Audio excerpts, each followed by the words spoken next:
BA भाग द्वितीय महाकवि कालिदास प्रणीत अभिज्ञान शाकुंतलम द्वितीयो अंकः। प्रसंग चल रहा है कि राजा और विदूषक में वार्तालाप चल रही है। राजा कहता है कि आपने कणु के आश्रम में शकुंतला को नहीं देखा और नेत्र लाभ नहीं लिया। तो राजा कहते हैं, मित्र पूर्ववंशियों का मन परित्याज वस्तु पर कभी आकर्षित नहीं होता है, अर्थात वह मेरे लिए स्वीकार्य है। राजा कहता है, सरयूवती संभवम किलह मुनेरपत्यम तदुज्झिता अधिगतम अर्कस्य परि शिथिलम च्युतमेव नवमालिका कुसुमम। अर्थात व्रंत से दूर हुए मंदार या धतूरे के वृक्ष के ऊपर गिरे हुए चमेली के पुष्प के समान ऋषि कण्व की वह पुत्री शकुंतला वस्तुतः अप्सरा मेनका से उत्पन्न हुई है और माता के द्वारा त्याग किए जाने पर कण्व को प्राप्त हुई है। यहाँ पर विदूषक तापस कन्या का इच्छुक कहकर राजा दुष्यंत को यह संकेत करता है कि मुनि कन्या को स्वीकार करना कुछ कठिन है। तब राजा उत्तर देता है कि अप्सरा की पुत्री है और उसे उसके द्वारा त्याग कर दिया गया है। शकुंतला के लिए नवमालिका कुसुमम उपनाम का प्रयोग यह ध्वनित करता है कि वह अत्यंत सुकुमारी एवं कोमलांगी है। अर्क के वृक्ष पर नवमालिका के कुसुम का उगना असंभव है। उसी प्रकार ऋषि कण्व से शकुंतला की उत्पत्ति नहीं हो सकती। वह तो अपनी माता मेनका के द्वारा परित्यक्ता है, जिसे ऋषि कण्व ने पुत्रीवत पालन पोषण किया है। शिथिलम कुसुमेव ततः में उपमान उपमेय का भाव स्पष्टतया होने से उपमा अलंकार है, श्रुत्यानुप्रास अलंकार भी है। उक्त श्लोक में आर्या जाति छंद है। इसके उपरांत विदूषक हंसकर कहता है कि जिस प्रकार पिंड खजूरों से अरुचि प्राप्त किसी व्यक्ति की इमली खाने की इच्छा होती है, उसी प्रकार अंतःपुर की श्रेष्ठतम स्त्रियों के उपभोग से अरुचि प्राप्त आपकी यह प्रार्थना है। राजा कहता है, तुमने जब तक उसे शकुंतला को नहीं देखा है तब तक तुम इस तरह कह रहे हो। विदूषक कहता है, निश्चय ही वह रमणीय होगी कि आपको भी विस्मय उत्पन्न करा रही है। राजा बोलता है, मित्र मैं और क्या कहूँ। चित्रे निवेश परिकल्पित सत्व योगा रूपोचियेन मनसा विधिना कृतानु स्त्री रत्न सृष्टि परा प्रतिभाति सा में धातुर्विभुत्व मनुचिन्त्य वपुश्चितस्याः। शब्दार्थ इस प्रकार है। धातु अर्थात सृष्टि निर्माता ब्रह्मा के विभुत्वम सामर्थ्य को अर्थात रचना कर्म की निपुणता को, तस्या वपुचय और शकुंतला के शरीर को अनुचित बार बार सोचते हुए में सा मुझे वह शकुंतला विधिना ब्रह्मा के द्वारा चित्रे अर्थात चित्र फलक पर निवेश रखकर परिकल्पित सत्व योगा अर्थात कर दिया है, जिसमें प्राणों का संचार कर दिया है, अथवा मनसा ब्रह्मा के द्वारा मन से ही रूपोच्चयेन सौंदर्य के समूह से कृता अर्थात बनाई गई है। अपरा अनोखी विलक्षण स्त्री रत्न सृष्टि अर्थात श्रेष्ठतम स्त्री की रचना प्रतीत होती है। राजा विदूषक से कहता है कि प्रिया शकुंतला का सौंदर्य विलक्षण है। उसे सृष्टि निर्माण में निपुण विधाता ने चित्र फलक पर रखकर उसके शरीर में प्राणों का संचार किया है, अथवा मन से ही कल्पना करके सौंदर्य समूह से उसे बनाया है। इस प्रकार वह ब्रह्मा की नवीनतम कल्पना और मानसी सृष्टि है। यही अपूर्व सौंदर्य आश्चर्यकारी है। महाकवि कालिदास ने कुमार संभव महाकाव्य में पार्वती के सौंदर्य को भी इसी तरह अनुपम चित्रित किया है।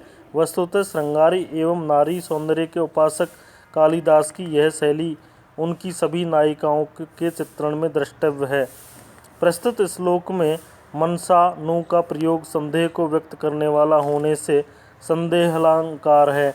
कुछ आचार्य नु का अर्थ संभावना मानते हैं, इस कारण यहाँ उत्प्रेक्ष्य अलंकार है। अप्सरा स्त्री रत्न सृष्टि कथन से अभेद में भेदात्मक अतिशयोक्ति अलंकार और चतुर्थ चरण का सकारण वाक्यार्थ प्रयोग होने से काव्यलिंग अलंकार है। श्रुति एवं वृत्ति अनुप्रास भी है। वसंत तिलका नामक छंद उक्त श्लोक में आया है। विदूषक कहता है कि इदम च मे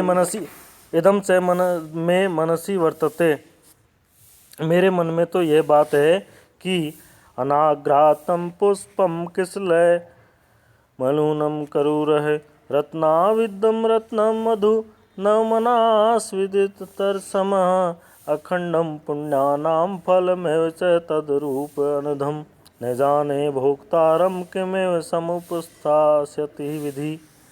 अर्थात अनाघ्रातम न सूंघे गए, पुष्पम पुष्प के सदृश, करु रहे नाखूनों से, एलूनम किसलय न काटे गए नवीन कोमल पत्तों के समान, अनाविदम न बेधे गए रत्न मणि के समान, अनास्वादित समह नहीं रसास्वादन किया गया जिसका, ऐसा नवम मधु नवीन शहद, पुण्यानाम च और सत्कर्मों का, अखंडम फलम अक्षत फल एवं जैसा के समान, अनधम दोष रहित अर्थात अत्यंत पवित्र, तद्रूपम उस शकुंतला के रूप लावण्य को विधि विधाता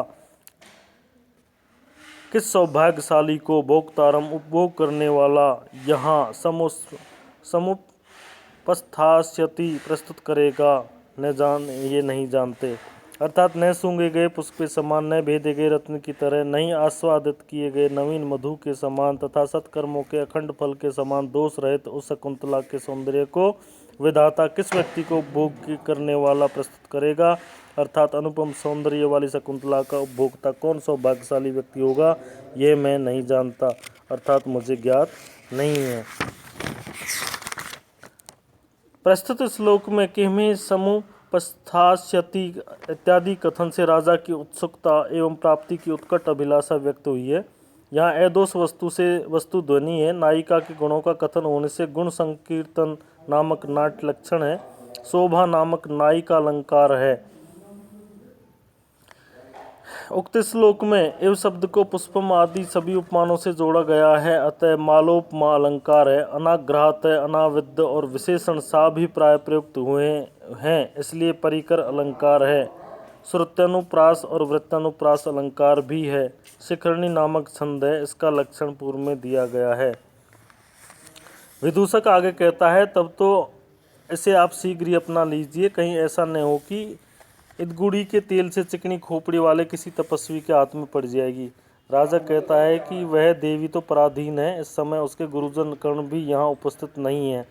विदूषक बोलता है, आपके प्रति उसका दृष्टि राग प्रेम युक्त दृष्टि कैसी है। राजा बोलता है, तापस कन्याएं तो स्वभावतः भोली भाली सरल स्वभाव की होती हैं, तो भी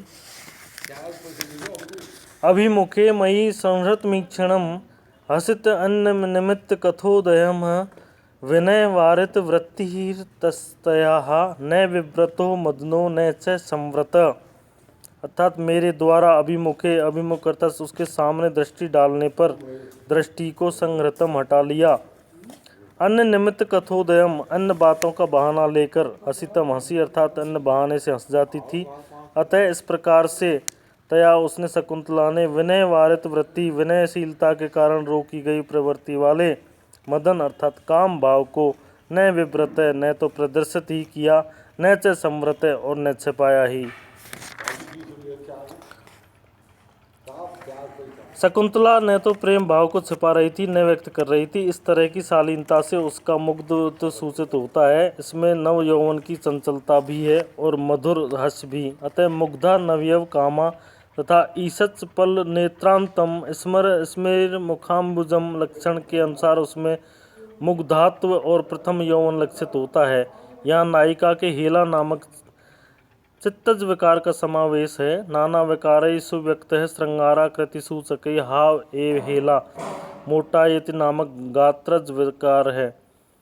स्वाभिलाष प्रकटनम मोटायत मितिरितम, अंग विकारों द्वारा स्वाभिलाषा का प्रकट मोटायत भाव कहलाता है। न विव्रतो मदनो न च संव्रत कथन से विरोधाभास अलंकार है। मुग्धात्व से विरोध का परिहार हो जाता है। न विव्रत न च संव्रत ऐसा क्रमशः कहने पर यथाशंक अलंकार है। छंद द्रुत विलंबित है। इस छंद में क्रमशः नगण भगण भगण रगण होते हैं और कुल 12 वर्ण नियत होते हैं। विदूषक कहता है, तो क्या देखने मात्र से वह तुम्हारी गोद में नहीं बैठ जाती? तो राजा बोलता है कि सखियों के साथ साथ प्रस्थान करने पर उसने पुनः शालीनता पूर्वक ही भली भांति मेरे प्रति प्रेम भाव अभिव्यक्त किया था, जैसे कि दर्भांकुरेण चरणः क्षतः इत्यकाण्डे तन्वी स्थिता कतिचिदेव पदानि गत्वा आसीद् बिभ्रतवदना च विमोचयन्ति शाखासु वल्कल आसक्तिमपि द्रुमाणाम्। अर्थात वह कृशांगी शकुंतला कुछ ही कदम सखियों के साथ चलकर कुशों के अग्रभाग से मेरा पैर विद्ध हो गया है, अर्थात पैर में कुशाग्र चुभ गया है, यह कहकर खड़ी हो गई, अर्थात रुक गई, और वृक्षों की शाखाओं पर उलझे हुए अपने वल्कल वस्त्र को छुड़ाती हुई मेरी ओर मुख करके रुक गई। तन्वी यहाँ पर कृशांगी के लिए आया है, और कतिचिदेव अर्थात कुछ ही, पदानी पग अथवा पैर। तो इस प्रकार प्रस्तुत श्लोक में चरण छत और वल्कल विमोचन के बहाने नायिका का नायक को देखने के लिए ठहरना और मुख विवर्तन करना वर्णित है। अतः व्याजोक्ति अलंकार है। आसक्तमपि विमोचयन्ति में विरोधाभास तथा विव्रत वदना से प्रेम भाव के प्रकटीकरण का हेतु होने से हेतु अलंकार है। उक्त श्लोक में वसंत तिल का छंद है। सभी को धन्यवाद।